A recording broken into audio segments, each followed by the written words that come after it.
Hi and welcome to Edge of Play's Back to the Tactics board. In today's video I'm looking at the 2-3-1 formation in 7-a-side. I'll be looking at some of the key features of this formation and also some of the issues you may have when trying to implement it with your team.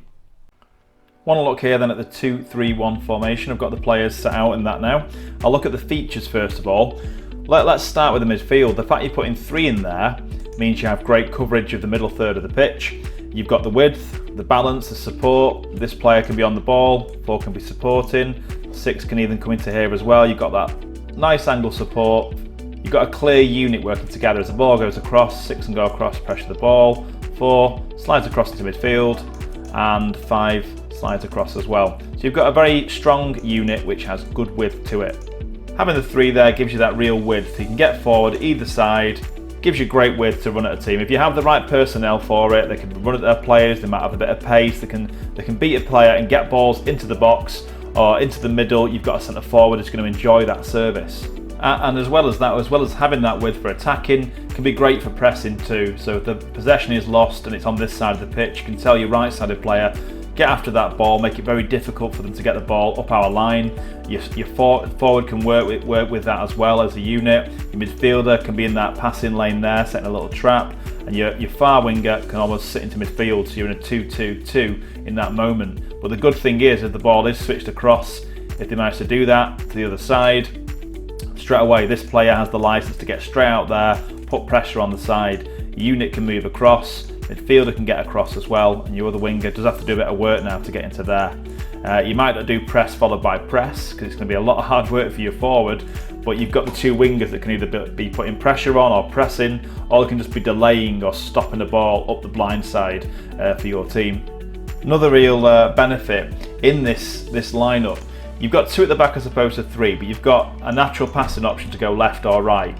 And once the ball does that, if the forward shifts across, you get a nice diamond shape for angles of support, which is always a good position to be in. It's hard for an opposition to intercept that. Instead of playing square passes, those diagonal balls can be really great, and you've got that on this side and on this side as well as the forward comes across. You've also got it between your defenders, your goalkeeper and your midfielder. So this system does set up some good shapes for angles of support, building possession. I think because you have the width of your 5 and 6, you're not really expecting as much of that from number 2 and 3. You know, you're kind of, again, the risk and reward of this system, well, yeah, you've got advanced wide players who can get an opponent, who can get forward for you, they can help you build initially and then get forward, give you lots of width.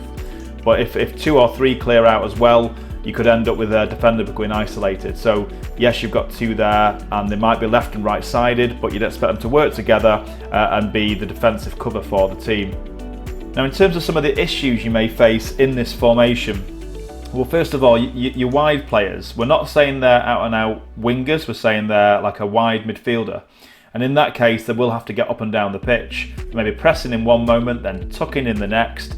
And it could be that an opposition have 3 up front, and when they're on the attack, this player's having to get back in and work with the defenders. This player's having to tuck in each time. So you'd expect a lot of running to be done by your wide midfielders up and down that pitch for most of the game. They have to be fit, they have to be strong to do that, and it'll take a fair amount of concentration as well to see where they're needed. Another issue could be as well, on one side of this it can feel like you have 3, and if the wingers are good at tucking in at the right moment and being narrow when you haven't got the ball, when you're not pressing, and they work as a 3, well, that can be great. The difficulty could be if your wide players are both wide too much of the time, and 4 then becomes quite isolated. They're in the middle trying to connect everything and the gaps are too big. The distances for passes are too big, so that they could actually become isolated despite being in a midfield 3. So you've got to be looking there at how your 5 and 6 realise that and choose the times to pull wide and 1 get closer to 4 in support. This is particularly noticeable in defensive transition, when an opponent might win the ball back, a ball's been attempted, it's been lost, and it's at these moments here that your 5 and 6, what are they doing to get in quickly and make sure 4 is not too isolated. And remember, you've only got 2 at the back, so it's not like you've got 3 at the back and you're saying you can bomb on, it's okay, we've got plenty of cover to help out the midfield. They could be occupied by an attacker each already, so very quickly there 4 becomes isolated on what feels like a very big pitch at this moment. And one of the things you want your midfielder to be able to do, because you have 2 at the back and not 3, is protect and screen and help out the back 2. Let's look at a scenario where the back 2 are being marked, the opposition are quite aggressive with it, they're not all getting back perhaps, and you end up with a situation where they're in a 2-2 and a 2 perhaps.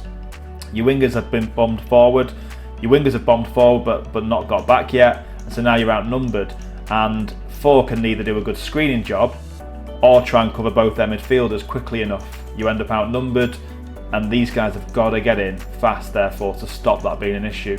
Now, if your wingers can kind of come from over a central area and be able to move into the channels, that could help this issue of being outnumbered in the middle.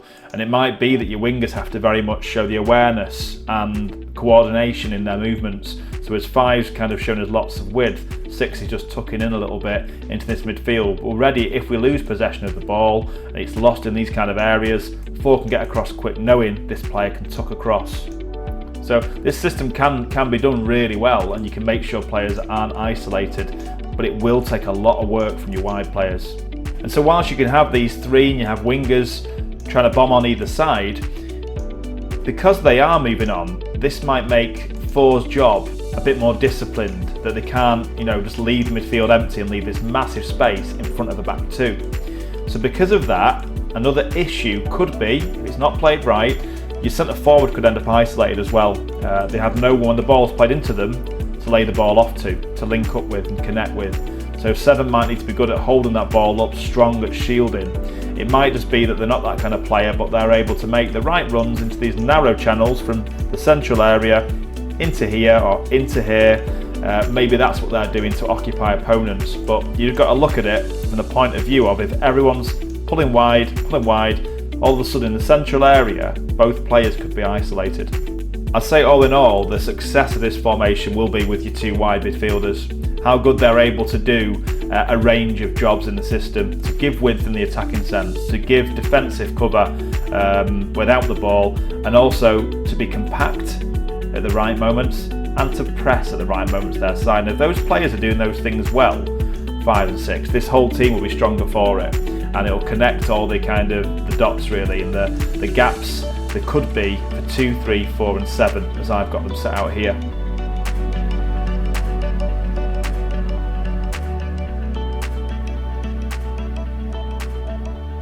Thanks for watching this formation video. I do hope you found it useful. To learn about other formations for 5-a-side, 7-a-side, 9-a-side and 11-a-side, go to the tactics section at www.edgeofplay.com.